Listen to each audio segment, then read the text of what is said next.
Impact. Yeah. Chicom rig. Impact. Impact. Impact. The Cameroon shoot that we did last year, there was a section where we had a couple of steel targets set up at 220 yards, and I was having a tough time seeing them through the front sight post on my 12.5-inch AR, okay? Because on this, you really don't have a really long sight radius. On a 20-inch AR, then this front sight would be about here. But with that front sight being so much closer to the rear sight, that standard front sight post was appearing as about a 4-foot block, or covering about 4 feet of space at 220 yards. Now that's my eyes, my focus. Everybody's eyes, everybody's focus is a little bit different. That's why you sight in your guns yourself.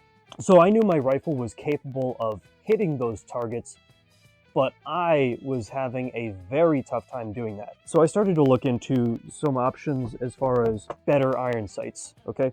And I stumbled upon this K&S Precision multi-pack, all right, that has ball sights. It also has reduced posts, and it has a notch. One side is a V-groove and one side is a notch. Really, really cool.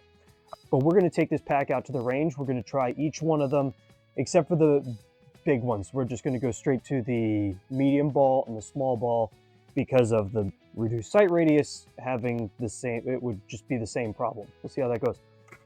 5-shot group at 25 yards with each of them. I'm not necessarily going to sight it in first. What I want to do, I'm going to get it close to sight it in, but I want to be able to compare all of those, or at least the, I'm going to skip the standard sight and the big ball, and I'm just going to go for the medium and the small and the V-notch. But I want to see if I can get myself to more easily focus, because I've never shot anything like this. I've always used just the standard sights. However, like I said, 300 yards becomes a little bit difficult to see the targets that I'm hitting, all right, or attempting to hit. Okay. So we're going to go ahead. We've already taken the first shot for the first group with the standard. We'll go and film that.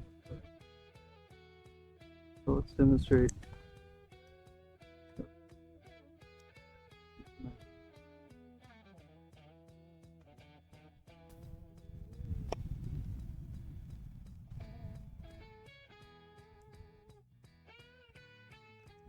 Take this one straight out.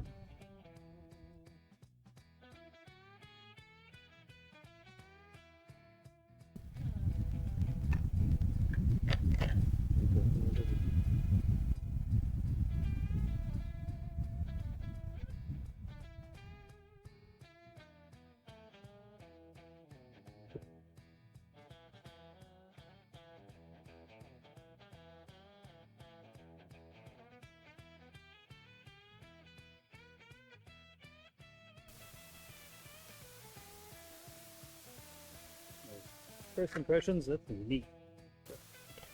So we'll take our first shots with the ball.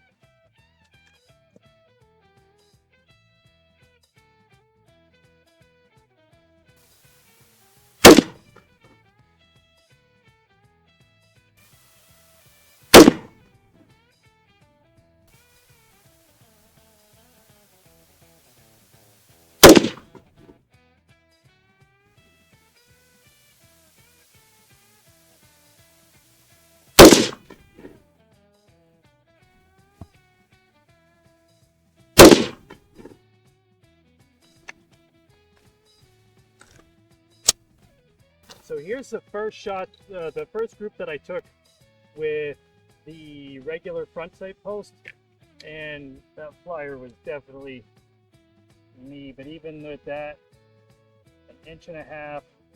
So with the medium ball, I had a really tight lateral spread, not a great vertical spread. All right, I'm aiming right for the center of that. Okay. So now let's back up, and we'll check the small ball and compare.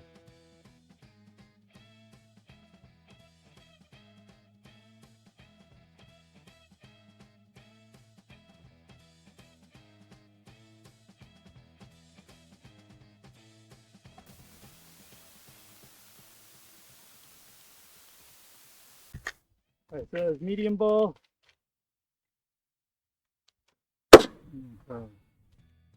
Small ball.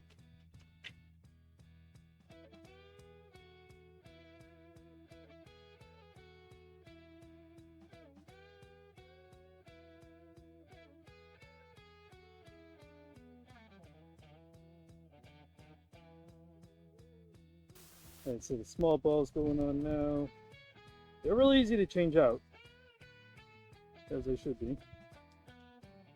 Here, you take a look through it. Oh, jeez. Isn't that weird? Yeah. That's with the small ball, Yeah. but it's way smaller than that regular front sight. I feel like that's what it should be factory. That just makes sense. Right. Yeah. So especially with the shorter sight radius, it does make a difference.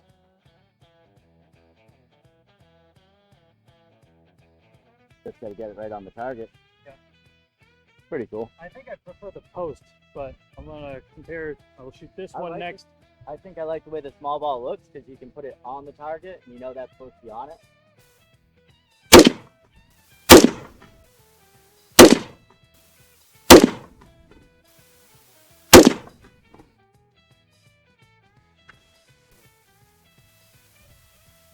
The medium post.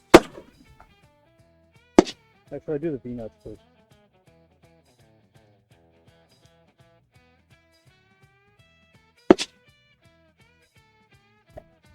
Look, it has like two settings. Like a reverse, you get a V-notch, and then a point, depending on which side it's facing. That's interesting. We'll give it a shot with the V-notch.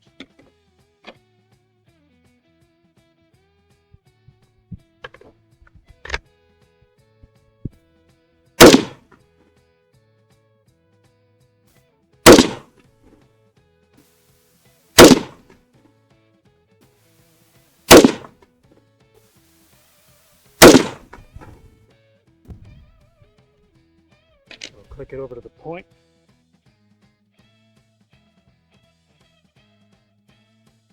Swapping these things is going pretty quickly though.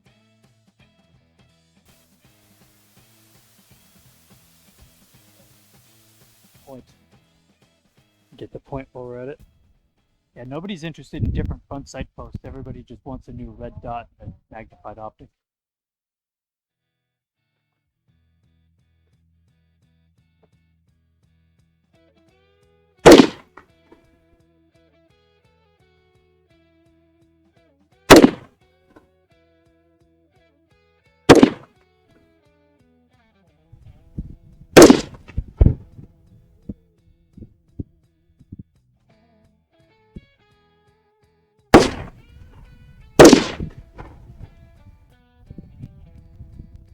That point is a lot better than the reverse notch.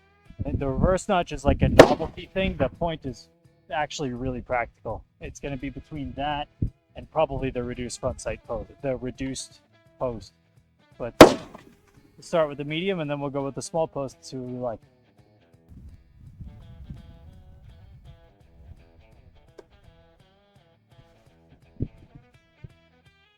By the way, this wheeler tool is really handy. 23-in-1. It gives you like a bolt scraper, castle dot wrench. Makes it really easy in the field to perform a whole variety of repairs and swaps as necessary. So I'll put a link in the description to pick one up for yourself. They're really not that much money, and it's money well spent with all the little different pieces on there. Medium post.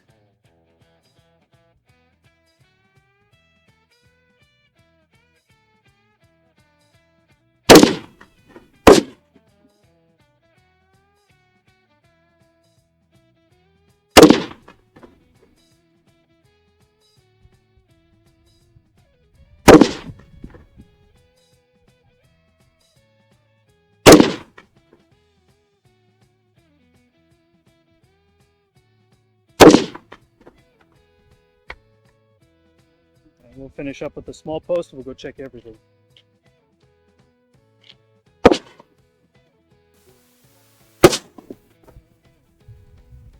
pretty good. I like that small post.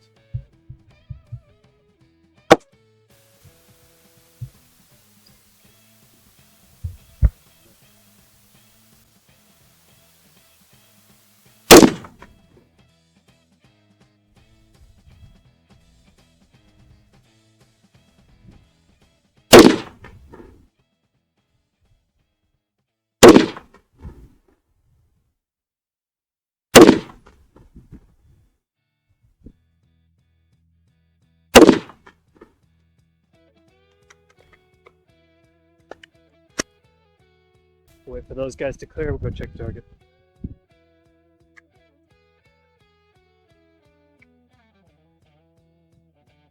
No contest. See the small post?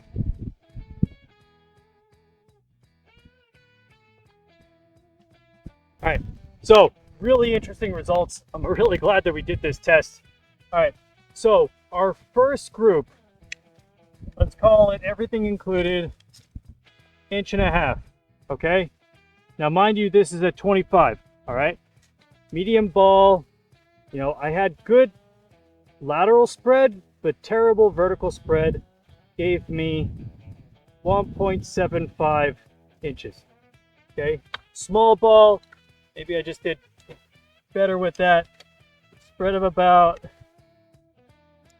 1.5 inches, okay? 1.5 inches, okay?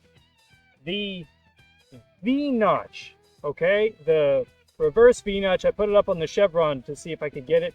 And it looks like I had one impact here, one here, and then I didn't expect it to go in where the AK rounds had gone before. But even that, about 1.5 inches going in there. All right, so 1.5 inches right there. All right, so the point of the V-notch, again, good lateral, not great vertical. The problem that I see with the point, and with any point, is that, or the ball would have the same effect probably, which is why I had bad vertical travel, is that different lighting conditions, like even the sun being behind clouds, will obscure the very top of that point and make it really hard to pull the same elevation all the time. Okay, so right there, 1.75. Okay, and remember, this is all about shootability. Okay, this is not the accuracy of the gun itself. Okay, medium post, just over 1.5 inches, but we'll call it 1.5 inches. Okay, so 1.5 inches, 1.5 inches, 1.5 inches, 1.5 inches, 1.75 inches, 1.75. Okay, now look at the small post. That last one that we shot, that is no question the best. Okay, that was the easiest to pick up the target, especially if we're going to be going out, you know, 300. I may even, with the shoot that we're doing today, I may even pull this more than 300. All right, and I want to see how it does. But Tyler, sharpshooter, what do you think of that? That's some good grouping. I was a little surprised that the ball throws you off that much, but I like that it's keeping you in a line. Yeah. But the travel, vertical travel, is actually a really lot. I'm a little surprised that one traveled that much. So you're saying sticking to a post is probably Yeah, but the best way. I think so, but I also think that the sun being really bright at times and behind clouds at other times, it's pretty tough to maintain that silhouette of the very top. Yep. So that's where I think I was getting so much vertical travel. So that's 3/4 of an inch. I'm not biased. No, you get that. Less than an inch for sure. Okay. All right, so the best performer was by a 50% margin, the small post with a 3/4 inch group at 25 yards off of the 12.5 inch ballistic arms barrel. So what? The notch is the worst. The notch was, it didn't do, that was the point of the notch actually. That was the notch. Yep. But the notch, it has two settings. You can either have it as a notch, or if you turn it a quarter turn, it goes into a point. Oh, all right. But again, it was just a little bit tough to judge the high point, the very top of that, with the sun being so varied. So again, more vertical travel than anything. That was just 55 grain cheapo brass. So I'm happy with that. All right, cool. Let's pull it out a little bit farther. Now that I've seen it on here, I think before I thought the ball, but now I've seen the post on top of the post, I bet you're going to kill it with that one. How far out can we take a 12.5 inch AR? Oh, God. Good luck with that part, though. Let's see. There you go. Clear. All right.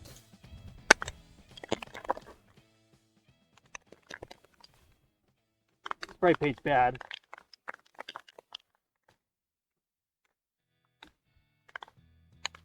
All right.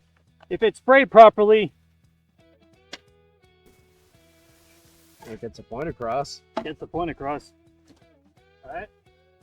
When you're coming to a theoretical point right here, as opposed to trying to aim at the center of a circle, it's a lot easier to focus where you know that the triangle is coming to. All right, and you put your front sight just right at the base of that for sighting in. All right. So, very easy template. Just cut a 90-degree.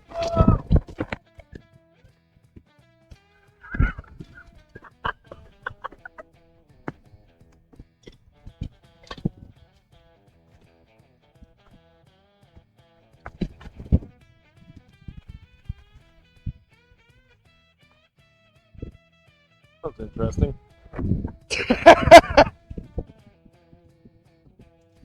Bloopers. I mean, shout out easy up. This did not break. So now let's pull the small front sight post at 100 yards.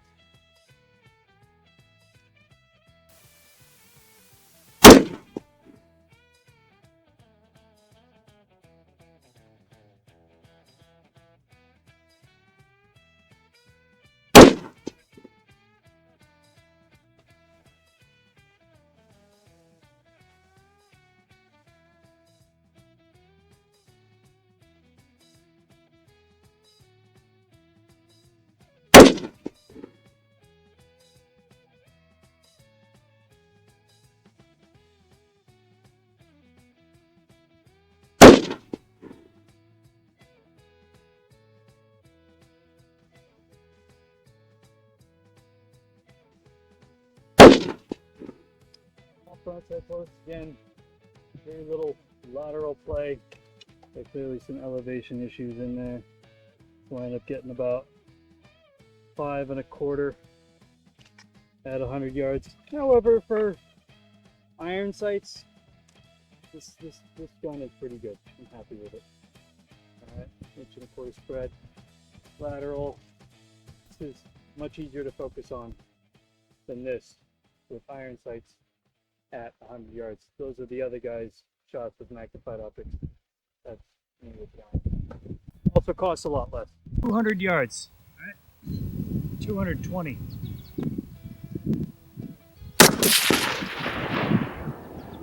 Bottom left corner of the metal, go 2 clicks right.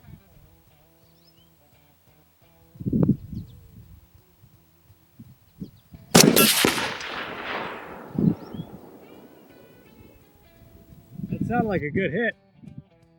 Okay, so what did we learn? What was the overall verdict of that? Notch and the groove, I thought were kind of gimmicky. I think that for close range on like a 9mm carbine or something within 100 to 200 yards, maybe that would be preferable to somebody. But for me, the reduced size post on the front of this AR is absolutely fantastic. And let's not forget that one of the most important aspects of shooting is the fact that you enjoy getting out and going shooting. All right, so when I handed this rifle to Tucker, then what did it make him say? Really, really great. Hey, I think that was your best performance on the plates. yeah. Take a look at, have I shown you this? No. the front sight on this? No. It's clear.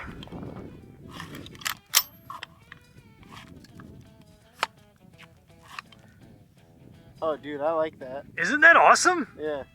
I'm gonna load up a couple of my mags. I want to run the stage with this. Go for too. it. Go for it. This is the design philosophy of the AR. Just lightweight, very, very pointable and wieldy. I love it.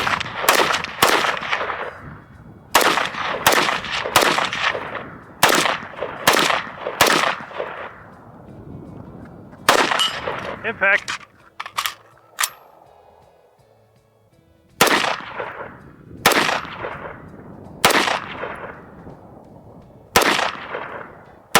Little left.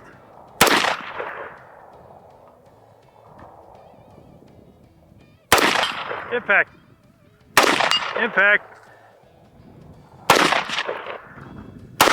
Impact. Last Nice. round. Isn't that thing great? There are love this certainly thing. going to be advantages of optics, and that's going to be, you know, long-range identification, long-range targeting, where you don't have, it's going to be a lot easier to aim at a precise target with an etched reticle instead of using a piece of metal that is obscuring a target to a point. It's important to learn how to shoot iron sights. It's important to remember that iron sights shouldn't be neglected. And there's a reason why when I talk to Tyler, when I talk to Sergeant Yance, when I talk to the other people that you've seen on the channel that are very experienced shooters, we don't immediately go for optics. We immediately go for, you know, handling of the rifles overall, and having good iron sights for me is a superpower because it keeps your gun super lightweight and just makes it fun to shoot. All right. So if you've enjoyed this presentation, thank you for sticking around to the end of it. Like, share, and subscribe, and I'll see you in the next video.